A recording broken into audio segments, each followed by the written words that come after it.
Eastwood, Harrison Ford, Paul Newman, Gene Hackman, Robert Redford and Robert Duvall were considered for the part of Red. In the original novel, Red is a middle-aged white Irishman with graying red hair. However, Frank Darabont always had Morgan Freeman in mind for the role, because of his authoritative presence, demeanor, and deep voice. Red's reply, "Maybe it's because I'm Irish," to Andy's inquiry about his nickname was kept in the film as a joke. Stephen King never cashed his $5,000 check for rights to the film. Several years after the movie came out, King got the check framed and mailed it back to Frank Darabont with a note inscribed, "In case you ever need bail money. Love, Steve." When Andy goes to the library to begin work as Brooks' assistant and Brooks' crow, Jake, is squawking, Tim Robbins had to time his line, "Hey Jake, where's Brooks?" so that the crow wouldn't squawk over him, since the bird could not be trained to squawk on cue. Robbins was able to time his line perfectly by learning the bird's squawking patterns, for which writer-director Frank Darabont praised him. To prepare for his role as Andy Dufresne, Tim Robbins actually spent some time in solitary confinement. He asked to be locked in solitary for a while to get a feel for it, although he knew his experience wouldn't be the same because it was voluntary. The mugshots of a young-looking Red that are attached to his parole papers are actually pictures of Morgan Freeman's younger son, Alfonso Freeman. Alfonso also had a cameo in the movie as a con shouting, "Fresh fish. Fresh fish today. We're reeling 'em in." Bottom left. A year after The Shawshank Redemption, he appeared as a fingerprint technician in another Morgan Freeman movie, Seven. Frank Darabont watched Goodfellas every Sunday while shooting this film, and drew inspiration from it, on using voice-over narration and showing the passage of time.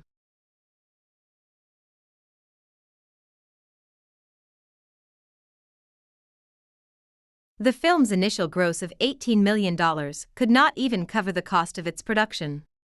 It did another $10 million in the wake of its Oscar nominations, but the film was still deemed to be a box office failure. Morgan Freeman has cited the film's difficult name as major reason for this, because back then, when there was no internet to speak of, word of mouth played a much bigger role in any film's success than later on. Clancy Brown said that he had received several offers from real-life corrections officers to work with him, in order to make his portrayal of Captain Hadley more realistic. He turned them all down because Hadley was an evil character, and he didn't want to misrepresent real corrections officers.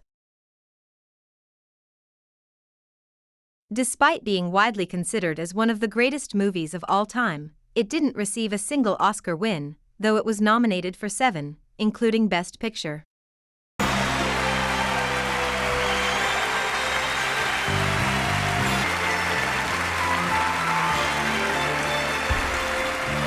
Despite the film's box office failure, Warner Bros. Shipped 320,000 rental copies to U.S. video stores, a figure a spokesman freely admitted was out of whack with the film's performance in theaters.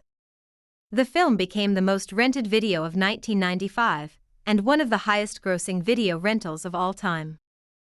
Frank Darabont decided not to have the deleted scenes on the DVD release of the film, because he is embarrassed by them, and doesn't want them to be seen publicly. Stephen King has said that his original novella was a culmination of all the memories he had from watching prison movies when he was a child. At the end of the movie, there is a dedication to Alan Green. He was Frank Darabont's agent and also a close personal friend. He died just before the completion of the movie due to AIDS complications.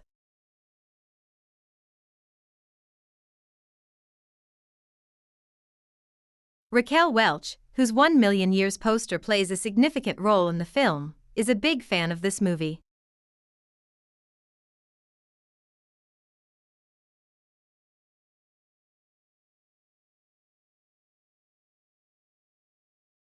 Jeff Bridges, Tom Hanks, Kevin Costner, Tom Cruise, Matthew Broderick, Nicolas Cage, Johnny Depp and Charlie Sheen were all considered for the part of Andy Dufresne. Hanks turned it down because he was committed to Forrest Gump. Costner liked the script a lot, but was then embroiled in the filming of Waterworld. Rob Reiner loved Frank Darabont's script so much that he offered $2.5 million for the rights to the script so he could direct it. He wanted Harrison Ford and Tom Cruise to play Red and Andy respectively. Darabont seriously considered Reiner's offer, but ultimately decided that it was his chance to do something really great by directing the movie himself, and even took a pay cut in order to be allowed to direct. After the film gained popularity, Ted Turner sold the television rights to TNT, his own network, for much lower than normal for such a big film. Because it is so inexpensive to show, the film is broadcast on TNT extremely often. The American Humane Society monitored the filming of scenes involving Brooks Crowe. During the scene where he fed it a maggot, the AHS objected on the grounds that it was cruel to the maggot, and required that they use a maggot that had died from natural causes. One was found, and the scene was filmed.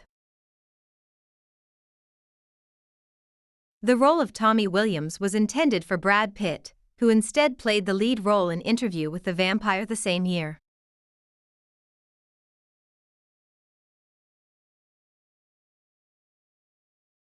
The exteriors were filmed at the defunct Ohio State Reformatory in Mansfield, Ohio. The prison was in such poor condition that renovations had to be made prior to filming. However, most of the interiors were shot on a sound stage, because they determined it would be cheaper to build duplicates of the interiors rather than renovate the interiors of the prison.